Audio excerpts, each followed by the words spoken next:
You know, I think that some of those people really ought to be, you know, there's 100,000 of them, right? Yeah. There's probably about half of those people are just too dumb to know what they've done.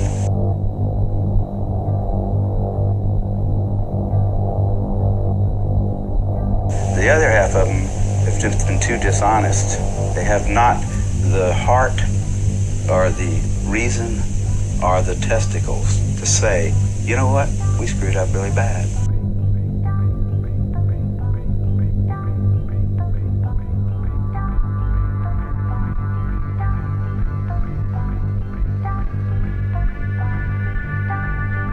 And I think we've got too many scientists anyhow. We might just take those guys out in Alamogordo and drop another bomb out there. Just get rid of them.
Everybody's been fooled. Everybody on the planet has been fooled by a handful of greedy people without any scruples and no brains. That's hard to believe. See, I was like, no, it can't be. My mother wouldn't go for it. I said, Mother, I've studied this really well, and I'm telling you, there ain't no epidemic, Mom. There isn't an epidemic. There isn't anything out there that is causing people to die that's called HIV. It's just not. No, Carrie. I read it everywhere I look. I go, you know, and Mother, the entire medical establishment is wrong, and I'm right. No, you can't possibly be right, Carrie. They wouldn't do that. They couldn't possibly be wrong. Every radio station you listen to, every television station, everywhere you turn, there's somebody telling you that there is an epidemic of some organism that is fatal.